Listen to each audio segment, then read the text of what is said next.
우리 옆에 계신 분들과 인사할까요? 주님이 당신을 사랑하십니다. 인사하겠습니다.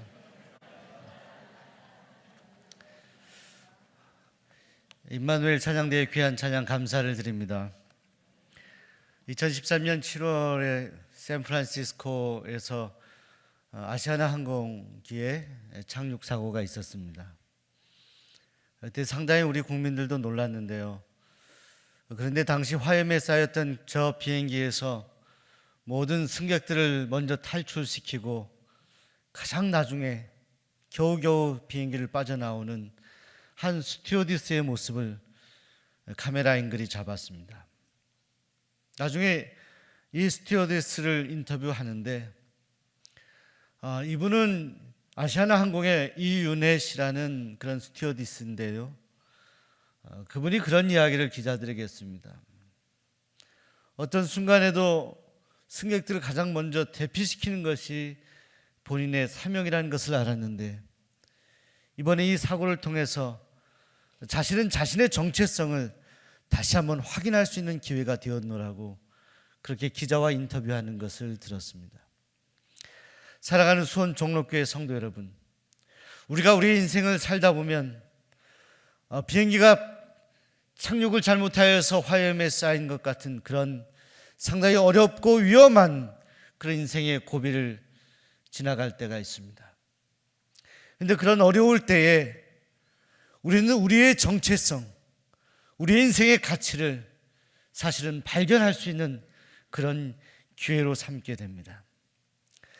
성경에 많은 하나님의 사람들 가운데 특별히 고난과 고통과 어려움 가운데 자신을 온전히 바라볼 수 있었고 믿음으로 그 어려움을 이길 수 있었던 한 사람을 이 시간에 소개하며 또 그 사람을 도왔던 하나님의 역사하심을 이 시간 묵상하며 이 사순절 기간에 하나님과 예수 그리스도의 십자가의 귀한 의미를 묵상하는 시간을 가졌으면 좋겠습니다.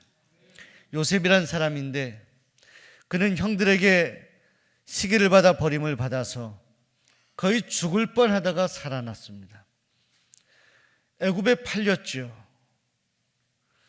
그리고 결국은 감옥에 들어가게 됩니다.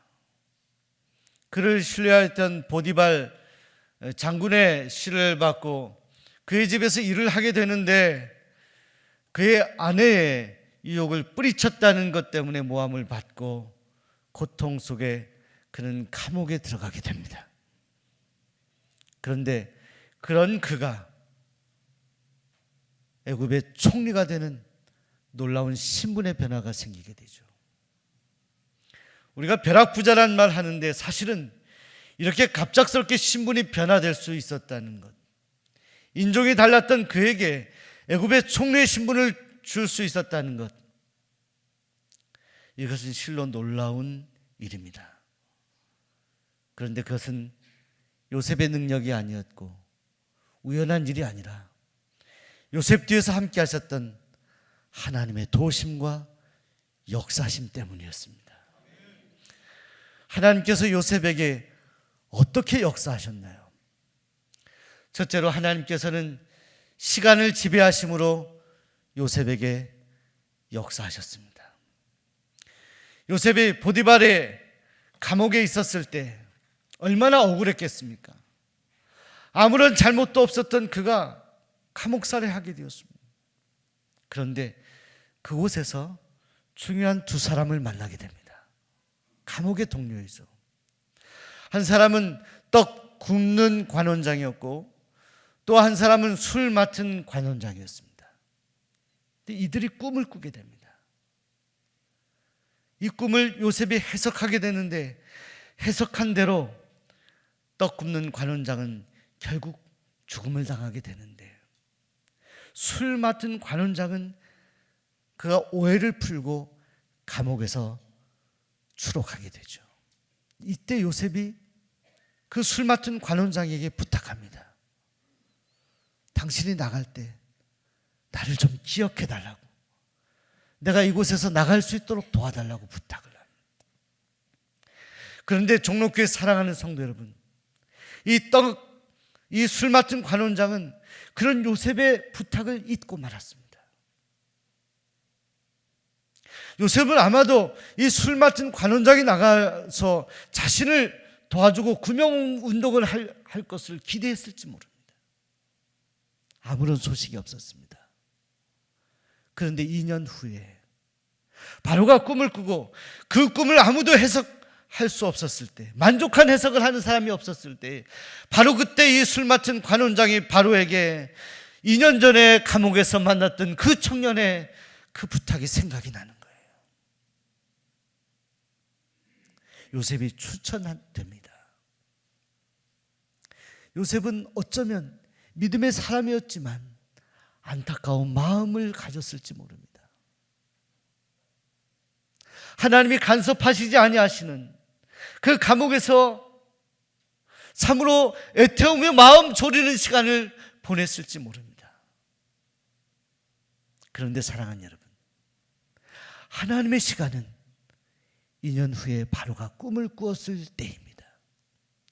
술 맡은 관원장이 연약함으로 이 요셉을 잊어버렸던 그 2년간의 시간 동안에도 여전히 하나님께서는 요셉에게 관심하고 계셨습니다. 그리고 그 하나님의 때에 하나님께서는 바로로 하여금 꿈을 꾸게 하시고 그 꿈을 해석할 수 있는 유일한 사람으로 하나님은 술 맡은 관원장으로 하여금 요셉을 생각나게 하십니다.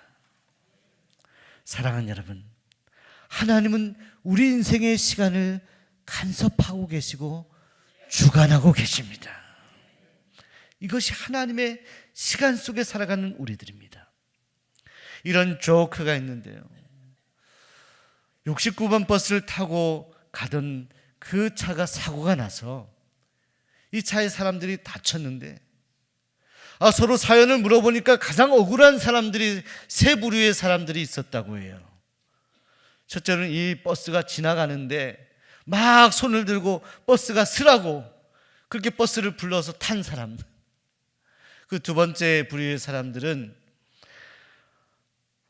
이 버스를 내려야 되는데 내리지 못하고 깜빡 졸다가 그 정거장을 지나가다가 사고가 나신 분들이라고 하는데, 가장 억울한 사람들이 이 69번 버스를 96번 버스로 착각하고 탄 그런 사람들이었다는 것입니다. 사랑하는 여러분, 우리가 살다 보면 때는 착각하고 할 수도 있고 오해할 수도 있어요. 그런데 여러분, 우리 인생들을 향하신 하나님의 시간표를 오해하지 마시기 바랍니다. 여러분이 마음 졸이며 하나님을 기다리고 하나님께 기도하였다 하더라도 하나님이 여러분에게 가장 좋은 것을 주시기 위하여 오늘 여러분을 기다리게 하실 수 있습니다. 마음 졸이게 하실 수 있어요. 하나님이 그렇게 하시는 이유는 하나님이 우리에게 더 좋은 것을 주시기 위해서입니다. 하나님은 가장 좋은 때에 우리에게 가장 좋은 것을 주십니다. 우리 옆에 계신 분들에게 이렇게 격려해 보겠습니다. 하나님은 가장 좋은 때를 알고 계십니다.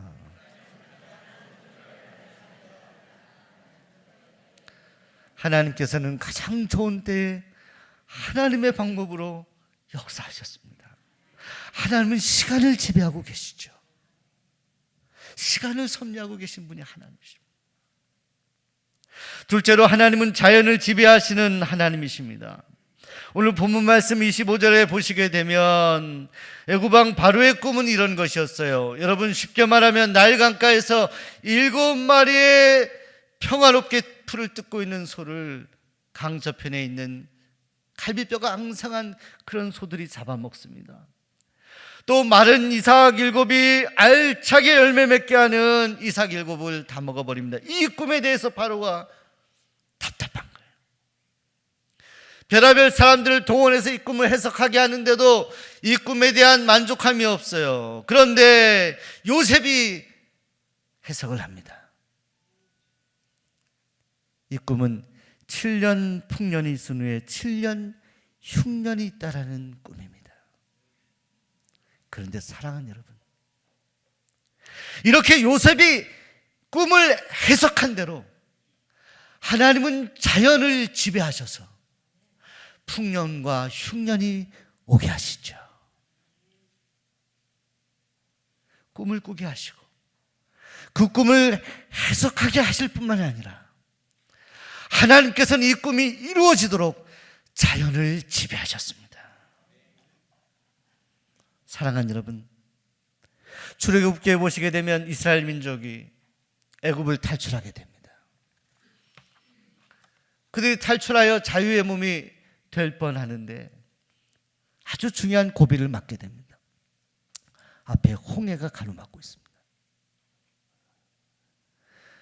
저들은 당황했을 거예요. 그런데 지도자였던 모세는 간절히 하나님 앞에 두 손 들고 기도합니다. 그리고 이스라엘 백성들에게 선포하지요. 출애굽기 14장 14절에 여호와께서 너희를 위하여 싸우시리니 너희는 가만히 있을지어다. 너희는 가만히 있을지어다.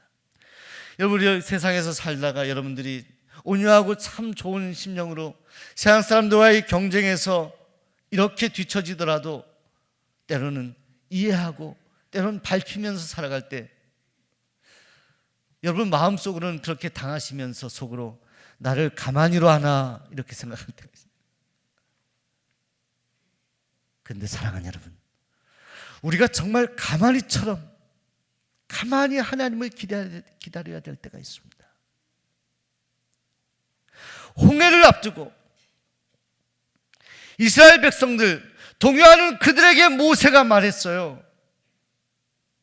흔들리지 말라고, 동요하지 말라고. 우리는 가만히 있어 여호와 하나님께서 오늘 우리에게 베푸실 놀라운 이적을 우리가 바라보자고 담대하게 선포합니다. 하나님께서는 홍해를 가르칩니다. 그 홍해로 이스라엘 백성들이 지나가죠. 애굽 군대들이 쫓아와서 이스라엘 백성들이 가는 길을 쫓아와서 거의 다 밭을 쫓아와서 홍해 가는 그 길로 걸어갈 때 홍해가 그들을 덮어버리는데요. 하나님께서는 밤새 동풍을 불게 하셨습니다. 동풍을 불게 하셔서 그 물이 애굽 군대를 덮어버리도록 하나님이 역사하셨습니다. 사랑하는 여러분, 하나님은 우리에게 놀라운 일을 베풀어 주시기 위해, 우리에게 구원의 길을 주시기 위해 때로 자연을 지배하시고 자연 가운데 하나님이 역사하셔서 하나님의 놀라우신 이적을 보여주십니다. 여러분, 2차 대전 때에 프랑스군을 도우러 갔던 영국군이 덩커크 반도에서 독일군에게 포위를 당하게 됩니다. 독일군이 총공세를 펼쳐서 이 영국군을 다 사로잡으려고 할 때쯤 처칠이 영국 국민들에게 선포했어요. 간곡히 부탁했어요. 사랑하는 국민 여러분, 우리 영국의 아들 35만 명을 잃게 되었습니다. 하나님께 기도합시다. 모두 일손을 놓고 하나님께 기도합시다. 그 방송을 들었던 영국 국민들이 손에 잡고 있는 것을 놓죠. 다 내려놓죠. 그리고 하나님께 기도합니다. 이 민족의 젊은이들을 잃게 되었습니다. 하나님 살려주세요. 간절히 기도합니다. 그때 하나님이 역사하셨습니다. 영국군을 포위하고 있던 독일군 진영에 강한 폭풍우가 몰아치게, 그들이 옴싹달싹 못하도록 하나님은 강력한 폭우로, 강력한 바람으로 하나님은 역사하십니다. 그때 영국군들이 다 도피하게 되죠. 이것이 계기가 되어서 연합군의 승리로 2차 대전이 마감되었다는 그런 역사적인 기록이 있습니다. 사랑하는 성도 여러분, 하나님께서는 이 자연을 지배하시면서, 자연을 통치하시면서 우리 인생들을 구원하십니다. 우리를 도우십니다. 셋째로 하나님께서는 사람을 지배하시며 역사하십니다. 사랑하는 여러분, 오늘 본문 말씀을 묵상하면서 가장 믿기 어려운 사실을 여러분에게 전하며 저는 오늘의 말씀 정리를 해보려고 합니다. 여러분, 요셉이 꿈을 해석하였을 때 바로의 반응을 우리가 주목할 필요가 있어요. 37절 말씀을 보시게 되면 바로와 그의 모든 신하가 이 일을 좋게 여긴지라. 바로가 그의 신하들에게 이르되 이와 같이 하나님의 영에 감동된 사람을 우리가 어찌 찾을 수 있으리요? 요셉에게 이르되 하나님이 이 모든 것을 내게 보이셨으니 너와 같이 명철하고 지혜 있는 자가 없도다. 사랑하는 여러분, 바로가 요셉을 알았습니까? 같은 종족입니까? 전혀 모르는 술 맡은 관원장이 추천하였던 요셉의 꿈 해석을 바로가 믿다니요.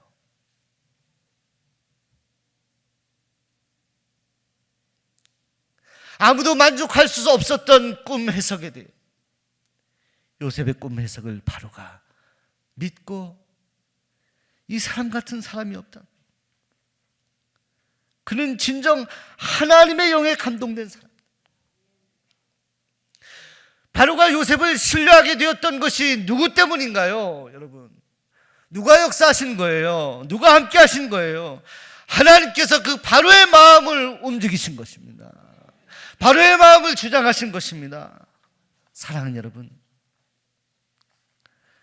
하나님께서는 우리 인생들의 마음을 주장하십니다. 사람이 마음을 움직인다고 생각하십니까? 오늘 저의 설교가 여러분의 마음을 움직인다고 생각하십니까? 저는 그렇게 믿지 않습니다. 오늘 저를 통하여 하나님의 말씀을 대언케 하시는 하나님, 오늘 여러분을 사랑하시는 하나님, 고통과 고난 가운데서도 눈물 흘리며 감당하기 어려운 환난 가운데서도 여전히 여러분에게 좋은 것 주시고자 지금도 끊임없이 여러분을 바라보고 계시는 그 하나님, 그 하나님께서 오늘 저를 통하여 말씀하시는 그 하나님을 저는 신뢰할 뿐입니다. 그 하나님, 그 하나님의 여러분의 마음을 움직이시는 거예요. 하나님은 오늘날 시간을 지배하십니다. 또 우리 인생들이 살아가는 자연을 지배하십니다. 그리고 우리의 마음, 우리 인생들의 마음을 지배하십니다. 사면 초가 속에서도 하나님의 인도하심을 받았던 요셉을 주목하시기 바랍니다. 그런데 사랑하는 여러분, 그 하나님은 지금도 저와 여러분과 함께하고 계십니다. 하나님은 살아계시다는 거예요. 하나님은 지금도 시간을 지배하고 계시다는 거예요. 하나님은 지금도 자연을 지배하고 계시다는 거예요.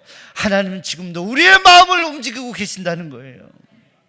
2011년 3월에 일본에서 지진 강도 9의 엄청난 지진 때문에 일본 해안에 쓰나미가 밀려왔습니다. 그 쓰나미가 밀려오는데 모든 선박들이 파괴되고 많은 사람들이 죽는 그런 놀라운 참변이었어요.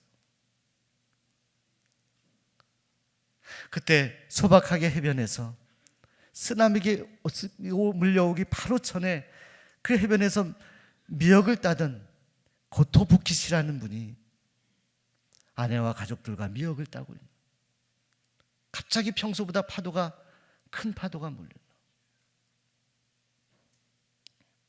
느낌이 이상했어요. 뭔가 일이 났나 보다. 파도가 크게 오는 것 같아요. 근데 그때 그의 마음 속에 해변으로 도망갈까, 빨리 피신할까라는 생각이 들었는데 그의 마음 속에 조상들이 그에게 했던 이야기가 생각이 나는 겁니다. 수심이 깊은 바다로 나가면 쓰나미는 높아지지 않는다는, 고토부키스는 해안 쪽이 아니라 바다 중심을 향해, 그리고 너를 저 바다 중심을 향하여, 쓰나미가 밀려오는 그 바다 중심을 향하여 배를 저어. 모든 사람이 다 죽고 그 엄청난 피해를 당했는데 고토부키시 가족이 살아요. 사랑하는 성도 여러분, 우리 인생의 쓰나미를 만났을 때 감당하기 어려운 고통과 고난 중에 여러분 어디를 바라보고 계시나요? 누구를 보고 계십니까? 우리 인생에 하나님만이 소망입니다. 하나님만이 우리를 구원하실 수 있습니다. 하나님만이 우리를 살릴 수 있어요. 하나님을 바라보십시오. 그 하나님이 자비하신 손길로 오늘 여러분을 부르시는 그 음성이 들리지 않으시나요? 그 하나님의 자비하신 손길로 오늘 여러분 고통과 고난 가운데, 환난 가운데 있는 여러분에게 사랑하는 딸아, 사랑하는 아들아, 내가 너를 돕기를 원한다, 이렇게 말씀하시는 주님의 음성이 들리지 않습니까? 우리 인생의 쓰나미 같은 고통과 어려움 가운데도 우리 인생의 노를 저 망망대에 하나님이 계신 곳으로 노를 저 가기를 소원합니다. 주님께로 가기를 소원합니다. 하나님께로 가면 우리는 사는 거예요. 하나님 앞에 나오면 우리는 사는 것입니다. 세상으로가 아니라 요셉처럼 하나님을 바라보며 나아가길 소원합니다. 내일부터 시작되는 세일의 특별 새벽 기도회가 오늘 저와 여러분에게 오직 하나님만이 소망이다라고 고백하고 간증할 수 있는 시간이 되기를 소원합니다. 하나님을 전적으로 신뢰하십시오. 기도하며 나아가십시오. 하나님은 여러분을 반드시 도우실 것입니다. 하나님은 여러분을 반드시 선한 길로 인도하실 것입니다. 하나님은 오늘 여러분의 편이십니다. 함께 우리 신앙 고백하겠습니다.